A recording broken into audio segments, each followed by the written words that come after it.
Hitler से भी क्रूर तानाशाह, नाम था बेनिटो मुसोलिनी, जिसके अंत सुनकर रूह तक कांप जाएगी। दुनिया में जब भी क्रूर तानाशाह का जिक्र होता है तो सबसे पहले हमारे जहन में एडोल्फ हिटलर का नाम जहन में आता है। उसी हिटलर के करीबी माने जाने वाले नेता उनसे ज्यादा क्रूर तानाशाह थे। उसे फांसीवाद का जनक भी कहा जाता है। मुसोलिनी ने अपने क्रूरता के दम पर 1922 से 1943 तक यानी करीब 20 साल तक इटली पर अपना शासन किया। वैसे मुसोलिनी का जीवन की कहानी किसी फिल्म से कम नहीं है। उसने टीचर के रूप में पहले शुरुआत की, फिर उसके बाद मजदूर बना, फिर उसके बाद सैनिक बनकर फिर वही नौकरी छोड़कर पत्रकार बन गया।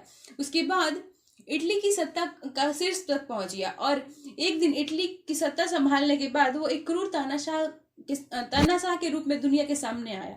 एक ऐसा तानाशाह जिसने अपने विरोध करने वाले 60 लाख लोगों की हत्या करा दी। लेकिन तानाशाह मुसोलिनी के क्रूर रवैये से लोग इस कदर आक्रोश में आ गए थे कि उसके विरोधियों ने उससे और उसकी गर्लफ्रेंड क्लारा पेटाची 18 सहयोगियों के साथ 28 अप्रैल 1945 में कोमो झील के पास गोली मारकर हत्या कर दी।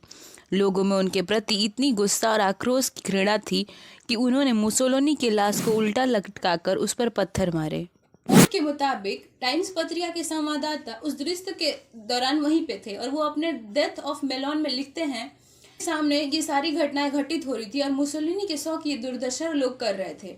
कुछ इतिहासकार का मानना है कि मुसोलिनी के 100 के साथ जो बदसलूकी हुई शायद उसी की वजह से हिटलर ने आत्महत्या करने और उसके बाद अपने 100 को जलवा देने के लिए उससे प्रेरणा मिली। प्रोफेसर कार्जन अपनी किताब द पॉप एंड मुसोलिनी में लिखते हैं कि मुसोलिनी की मृत्यु का समाचार हिटलर को रेडियो से 19 अप्रैल को 1945 को अपने भूमिगत बंकर में मिली।